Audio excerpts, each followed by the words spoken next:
আসসালামু আলাইকুম। আশা করি সবাই ভালো আছেন, সবাই সুস্থ আছেন। France A to Z and politics with nine এই পেজের পক্ষ থেকে আপনাদের স্বাগতম এবং শুভেচ্ছা। আজকে আমরা আসছি বেলজিয়ামে এবং বেলজিয়ামে আসছি ভ্রমণ করতে এবং সাথে করে আপনারা জানেন আমার সব ভিডিওতেই তথ্যমূলক জিনিস থাকে। আজকে কথা বলবো ইউরোপিয়ান যে পার্লামেন্ট আছে সে বিষয়টা নিয়ে। এখন আমি দাঁড়িয়ে আছি ইউরোপিয়ান কমিশনের সামনে থেকে এবং আজকের যে ভিডিওটা সেটা হবে ইউরোপিয়ান পার্লামেন্ট নিয়ে এবং যারা কিনা আগের প্রশ্নের উত্তর দিয়েছিলেন তাদের নামটা ঘোষণা করে দেবো এবং আজকেও দুইটা প্রশ্ন করব আজকের এই ভিডিও থেকে।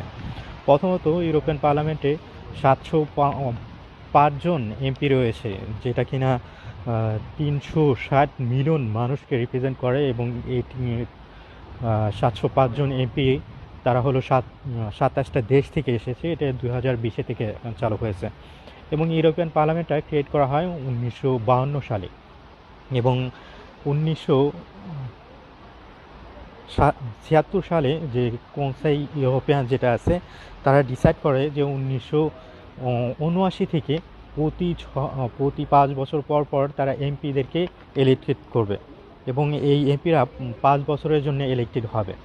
এখন যে ইউরোপিয়ান পার্লামেন্টের যে প্রেসিডেন্ট তার নাম হলো দাভিদ সাসোলি এবং তিনি একজন জার্নালিস্ট এবং তিনি ইটালিয়ান জার্নালিস্ট যিনি কিনা এখানে এখন প্রেসিডেন্ট হিসাবে আছেন।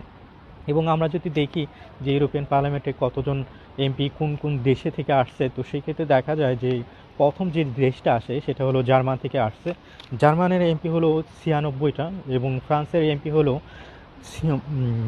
79টা এবং ইটালিয়ার এমপি হলো তার থেকে আরও কম। এবং হিস্টোরি যদি আমরা ইতিহাস ধরি, যে ইউরোপিয়ান পার্লামেন্টের যে ইতিহাসটা কিন্তু একটু ভিন্ন।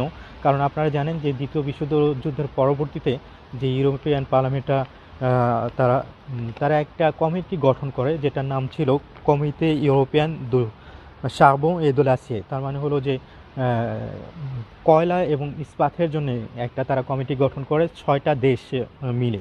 6টা দেশের মধ্যে জার্মান ছিল, ইটালি, ফ্রান্স, বেলজিয়াম এবং ছিল লুক্সেমবুর্গ এবং নেদারল্যান্ড। এই 6টা দেশ মিলে তারা এই ইউরোপিয়ান গঠনটা সিদ্ধান্ত নেয়।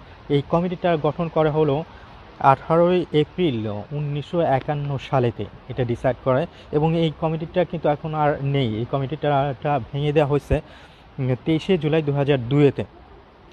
এবং এই যে কমিটি ইউরোপিয়ান দু সার্বো এ দোলাসি এটা তারা হলো সেপ্টেম্বরে 1952 সালে তারা ডিসাইড করে যে তারা একটা অ্যাসেম্বলি কমিটি অ্যাসেম্বলি যেটা আছে সেটা ক্রিয়েট করবে এবং বা এবং অনেক মেম্বার ছিল এই 6টা দেশ থেকে এবং মেম্বারগুলো ছিল 78টা মেম্বার নিয়ে তারা এই প্রথমবার যে কমিটিটা গঠন করে সেখান থেকে আসে এবং যে 6টা দেশের কথা বললাম সেই 6টা দেশ থেকে। এবং 1957 সালেতে একটা রাজনৈতিক বিরতি ঘোষণা দেয় এবং এই রাজনীতি বিরতি ঘোষণার পরবর্তীতে তারা যেটা ক্রিয়েট করে সেটা হলো কমিতে ইকোনমিক ইউরোপিয়ান, যেটা কিনা তার পরবর্তীতে এইটা আসম্বলে পার্লামেন্টার ইউরোপিয়ান হয় এবং তার পরবর্তীতে এটাকে নাম পরিবর্তন করে 1962 সালে এটার নাম পরিবর্তন করে এবং তখন থেকে এটা ইউরোপিয়ান পার্লামেন্ট বলে হয়ে থাকে। এবং ইউরোপিয়ান পার্লামেন্টটা অনেকে দেখতে আসে, এটা ভিজিটও করতে আসে এবং ইউরোপিয়ান পার্লামেন্ট থেকে অনেক ধরনের কিন্তু নিয়মকানুনও করা হয় এবং ইউরোপিয়ান পার্লামেন্টটা আমরা আজকে ভ্রমণ করতে আসছি। তো সেক্ষেত্রে এটা ছিল আজকের মূল তথ্য এবং সংক্ষিপ্ত ভিডিও যে ইউরোপিয়ান পার্লামেন্ট নিয়ে। আশা করি এই তথ্যগুলো আপনারা ভালো করে শুনতে পেরেছেন এবং এখন যে বিজয়ী 3জন ছিল, এর আগের ভিডিওর যে দুটো প্রশ্ন করেছিলাম যে কে ছিল আকসুন লুজমর ইনিশিয়েটর, যে প্রথম উদ্যোক্তা কে ছিল এবং কত সালে ছিল, তার নাম হলো আলবার্ট প্রভো এবং এটা ছিল 1943 সালেতে। এবং যারা কিনা সঠিক উত্তর দিতে পেরেছিলেন তারা হলো খুদেজা খাতুন রূপা, দ্বিতীয় হাবিব আলম এবং তৃতীয় নাই মন ভালো। এই 3জন প্রথমত উত্তর সঠিক দিতে পেরেছিল এবং তাদেরকে অভিনন্দন, এবং অনেকেই উত্তর দিতে পেরেছে এবং তাদেরকে 3জনকে বিশেষভাবে অভিনন্দন জানাচ্ছি। আজকের এই ইউরোপিয়ান পার্লামেন্ট নিয়ে আজকেও একটা দুইটা প্রশ্ন করবো আপনাদেরকে। এই ভিডিওটা ভালো করে দেখলেই জানতে পারবেন যে ইউরোপিয়ান পার্লামেন্টে ফ্রান্সের এমপি কজন আছে ইউরোপিয়ান পার্লামেন্টে।